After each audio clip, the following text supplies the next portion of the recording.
Aloha, my name is Kamana Kalani, and I'm recording for Chapter 6 video assignment. I can tell when someone is listening to me by the way that they carry themselves, their body language, as well as their actions. First off, they won't be on their phone, they won't be looking in another direction, they'll be in my direction, their body will be facing in my direction, as well as their eyes generally. Another thing that I can tell when people are listening is that they'll ask me questions about what I've already said, which instills to me that they've been actively listening and they know what I'm talking about, as well as they're generally interested in what I'm saying. When people don't listen to me, I generally feel hurt. It makes me feel like I'm not a person or I'm not wanted, and that my opinions don't matter to them, which really cuts deep.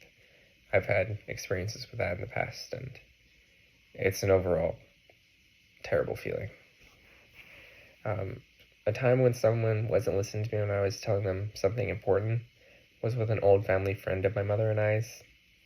He lives in our apartment complex, and we became friends almost like that. He was really nice to talk to because he was very open and very understanding, which made him a great friend. However, he didn't have a car and needed a lot of help with things, which at first was fine, but then he started taking advantage of my mother, especially with transportation.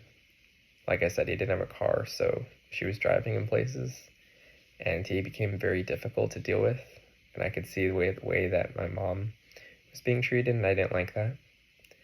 When I brought it up to him, he seemed very off. He wasn't looking at me. He was just checking his phone and saying, even though I could tell he just wanted me to stop talking. That really hurt our friendship, especially seeing the way that he hurt my mom, and then the way that he responded to me. Like none of what I said mattered.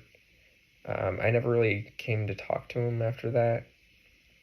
It became very hard for me to be real with him in conversation, and eventually ended to the end of our friendship. He continued to take advantage of my mom's kindness, and I really didn't like that, so my mother and I completely cut him out of our lives. Other than that, we've moved forward now and are much happier without him. Thank you for listening.